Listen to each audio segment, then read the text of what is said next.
Bonjour, je suis Philippe Auguste Moundorsen, chef de la station météorologique principale de Tambacounda. Donc la station météorologique de Tambacounda est une station d'abord qui a vocation aéronautique d'abord. Donc ce qui veut dire que nous fournissons l'assistance météorologique à la navigation aérienne, notamment fournissant des messages d'observation aéronautique communément appelés METAR, mais aussi des messages appelés messages spéciaux en cas de variation de quelques paramètres météorologiques qui peuvent avoir une incidence négative un peu sur l'aviation. Nous sommes aussi une station synoptique, donc nous faisons des relevés sur des paramètres météorologiques de base, que l'on codifie, ensuite que l'on transmet sur le système mondial de télécommunications pour des fins de prévision météorologique. Nous sommes aussi une station aérologique, donc nous faisons ce que l'on appelle ici le radiosondage, donc c'est-à-dire qu'on fait des lâchers de ballons sondes qui nous permettent un peu d'avoir le profil vertical de l'atmosphère.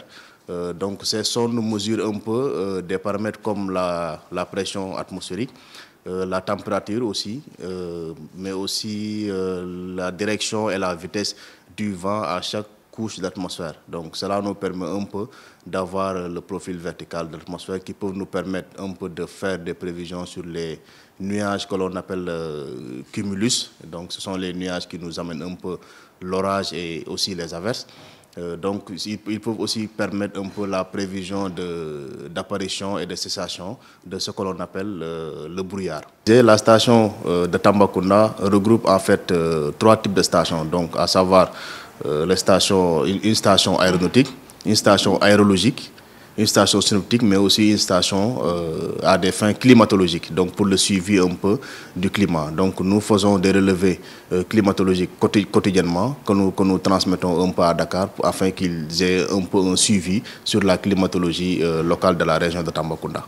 Nous rendons au parc météorologique, là où sont installés les instruments qui nous permettent de faire les mesures des paramètres de base, n'est-ce pas, que l'on doit maintenant codifier sous forme de message et aussi transmettre ça avec les usagers de la météo.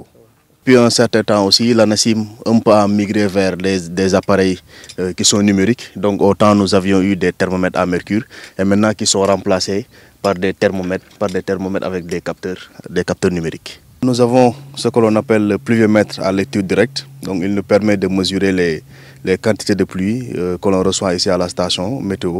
Donc il est gradué en millimètres de 0 à 100 mm. Donc 1 mm correspond à ce que l'on appelle 1 litre d'eau sur 1 mètre carré. Donc pour ceux qui ne savent pas un peu ce que veut dire 1 mm de pluie. Donc cet instrument nous permet de mesurer les quantités tombées ici à la station météo de Tamba. Là nous avons ce que l'on appelle l'héliographe Campbell-Stokes. Donc il permet de mesurer l'insolation journalière. Donc il y a une boule de cristal qui est un peu là, donc qui concentre l'énergie solaire et qui permet maintenant de brûler un papier qui est installé dessus. Donc à la fin de la journée, donc nous faisons ce que l'on appelle le dépouillement pour savoir quel a été le nombre d'heures d'insolation ici sur la station météo de Tambacounda. Nous avons les instruments de température au niveau du sol. Donc là nous avons le thermomètre qui mesure un peu les valeurs maxi et mini des températures à 10 cm au-dessus du sol. Et là, nous avons des thermomètres installés dans le sol à 10 cm, 20 cm, 50 cm et à 100 cm pour mesurer un peu les températures en profondeur dans le sol. Là, nous avons la station automatique. Donc, il a les mêmes fonctionnalités que la station classique que nous venons de voir avec l'abri météo. Donc, il mesure la température. Il mesure aussi les quantités de précipitations, la température au niveau du sol, mais aussi le vent. Il mesure aussi ce que l'on appelle le rayonnement solaire et aussi l'insolation. Donc la seule particularité, c'est que c'est une station automatique donc, qui ne nécessite pas un peu que l'observateur vienne faire des relevés parce que la station est couplée à un ordinateur qui est au niveau de la salle d'observation que nous allons vous montrer tout à l'heure. Et donc c'est à partir de cet ordinateur-là que les paramètres s'affichent. Et là, on compare un peu avec les données classiques, un peu pour faire ça fait un peu le même travail que la station classique. Donc là, nous avons le baromètre numérique pour prendre la mesure de la pression atmosphérique qui est un élément essentiel pour la sécurité de la navigation aérienne. Donc c'est ce qui justifie qu'on l'ait installé ici pour un peu limiter les vibrations, mais aussi qu'il soit un peu à l'abri des rayons solaires. Et nous le prenons aussi à leur zone d'observation, la pression atmosphérique, mais aussi le vent installé à 10 mètres du sol au niveau du parc météorologique, qui est couplé avec le PC qui est là. Donc les paramètres météorologiques que nous avons pris dans le parc, mais aussi dans la salle d'observation, sont consignés dans ce que l'on appelle le carnet d'observation, qui sera ensuite envoyé à Dakar pour archivage.